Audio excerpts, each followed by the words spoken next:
Thank you to the Losca Hirlik, and I welcome the Minister here with us today. So, Europe Day, this is a vision of bringing our countries together after the horrors of World War II for peace, understanding that all nations have to work together for success. 50 years ago, Ireland voted to join. And again, peace and prosperity for a country in the 1970s at a time when there was so much poverty in the 40s and 50s. I mean, immigration. Like, when I was doing my leaving in the oral and the oral, you do it if you're Irish. It was immigration, people leaving our country. But imagine in the 40s, 50s, 60s, like literally hundreds of thousands leaving our shores.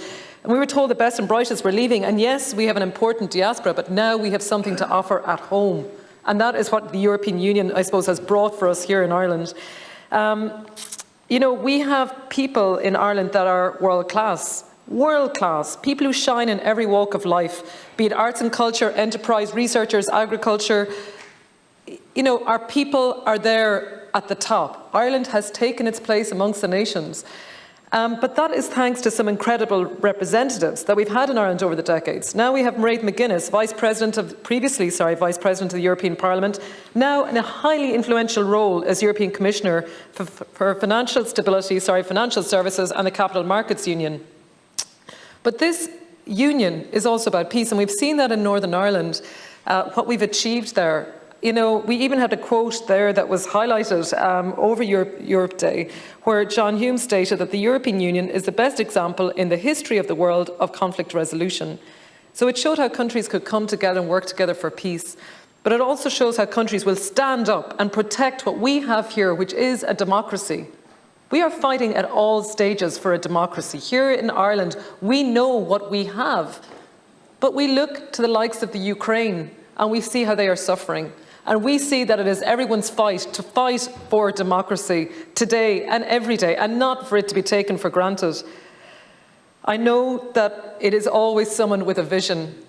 We have seen such strong leadership, particularly with President Zelensky, but we always know that it is the visionaries that bring us our future. And that was a vision for Robert Schuman when the European Union was developed.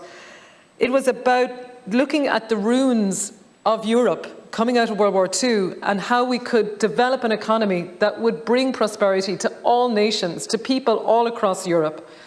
I suppose for me as a woman, the European Union has also had a huge impact on women's rights. If it wasn't for the European Union, where would we be as women in Ireland? And as we had the school that were in here earlier, young women, when I think about being a young woman and how it was incredible to me when I was in school that you wouldn't get equal pay. What do you mean you wouldn't get equal pay for a job and you're doing the same job? And we're still fighting for that today. We're still looking at gender equality, gender balance. We're looking at our universities. For the first time here in Ireland, we now have 3 university presidents that are female. That's only happened in the last year to 2 years. We're looking at the 30% group, that making sure that all our boards will have 30% women. We have come a hell of a long way, but I'll tell you one thing, it's not solely by just basing ourselves in the Ireland of the 40s and 50s. We stand proud, men and women in Ireland, of what we have here now in 2020, coming from 1970s. I suppose prosperity is key. Our economy and our enterprise, coming from the west of Ireland, the regions are so important, and we're a region in transition there. But what the European Union brought over, since the 70s, over 40 billion has been invested. Over 40% of our exports at the moment are to the European Union. But if we did not have that investment in our road infrastructure to open up our regions, to say, look, we can bring vehicles and trucks here. You can export from the likes of, Galway, Mayo, Roscommon. Like, if we didn't have that, there would be no way for our economies to survive in the regions, on the outer areas, even the islands. It's been so crucial.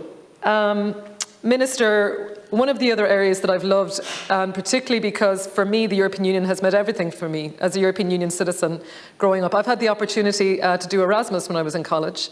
So I had the opportunity to do history, to go away. I was learning French and I got to visit and study for a year. My first time ever leaving the country was to study for a year in Belgium, in Louvain-la-Neuve, through UCG at the time, NUI Galway, and now the University of Galway. But I got to stand tall as a woman from the West, coming from a small town, going abroad and learning learning and bringing that learning back here to Ireland. And I think it's so crucial that over the last 2 years, we have had a lockdown. People haven't been able to travel. One of the most important things for our young people it's been able to travel, to go abroad. You can travel freely within the European Union. Any country, you could go live, work, take time out. And we have such a wonderful continent. We have such a wonderful region. You know, for people who are working, you know, you can use the Europass, you can upload your CV, you know, you can go travel and work. I suppose it's incredible to think what that can bring to a country, because it opens up the mind. I spoke about fighting for democracy. One of the other key things about the European Union is about how we are open to accepting all types of people, all types of backgrounds, all types of new nationalities that are coming to live in Ireland, new communities, making sure that we are welcoming and open to new thoughts, new perspectives, and making sure that our country is going to be a better, stronger country as part of the European Union. Garmila Mágat, Minister.